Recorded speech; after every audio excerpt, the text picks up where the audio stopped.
किसान पे अत्याचार सबसे ज्यादा कहीं हुआ हरियाणा में। कर्मचारी पे अत्याचार सबसे ज्यादा कहीं हुआ फुल पेंशन स्कीम के नाम पे तो हरियाणा में। सरपंचों पे अगर अत्याचार सबसे ज्यादा कहीं हुआ तो हरियाणा में। मनरेगा के मजदूरों पे अगर लाठियां बरसाई गई सबसे ज्यादा तो वो हरियाणा के अंदर।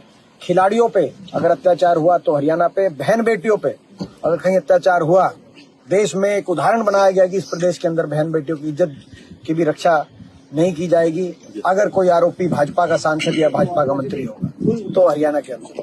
तो ये तो हरियाणा सरकार ने जनता के हर वर्ग पे अत्याचार का भी रिकॉर्ड बना लिया है।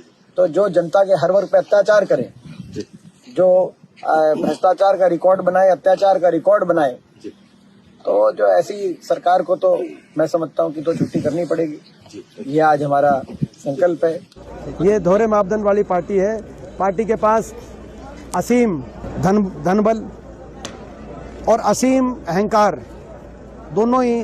धनबल भी पार्टी ने रिकॉर्ड तोड़ धनबल और रिकॉर्ड तोड़ अहंकार। 10 साल हरियाणा में आपने क्या काम कराया? आपने रोहतक में कल दुर्दशा देखी, पूरे प्रदेश में आप देखो। 10 साल में अगर रोहतक में कोई विकास कार्य हुआ है तो बिल्डिंग बनी है इनके ऑफिस की, ऐसी आलीशान ऑफिस की जो बिल्डिंग बनी है। ऐसा अगर कोई अस्पताल बनता, हमारे समय 68 अस्पताल बने थे, इनके समय एक भी बनता। ऐसी कोई यूनिवर्सिटी बनती, हमारे समय 12 यूनिवर्सिटी बनी प्रदेश में, इनके समय बनती। ऐसा कोई मेडिकल कॉलेज बनता, ऐसा कोई स्टेडियम बनता, ऐसी कोई मेट्रो आती, ऐसी कोई IMT आती, तो हम ये मानते 10 साल में काम हुआ है।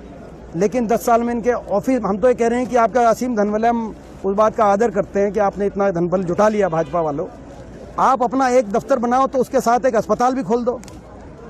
लोगों का भला होना चाहिए कि 3 प्रदेशों में का नहीं है, कर्नाटक, तेलंगाना, हरियाणा, जिनकी एक भी सीट नहीं आई। तो यानी कि वो ये मान रहे हैं कि कर्नाटक और तेलंगाना में तो हार चुके बीजेपी। वो बीजेपी मान के चल रही है हरियाणा में भी वो हार के द्वार पे खड़ी है, तभी हरियाणा की एक सीट भी जो है कल नहीं आई। उसको वो ज़्यादा मंथन कर रहे हैं, सोच विचार कर रहे हैं। वो करें सोच विचार, तो 10 साल तक करना चाहिए था। लोगों को इतना दुर्दशा का सामना नहीं करना पड़ता। तो अब तो जो लोग करेंगे वो करेंगे।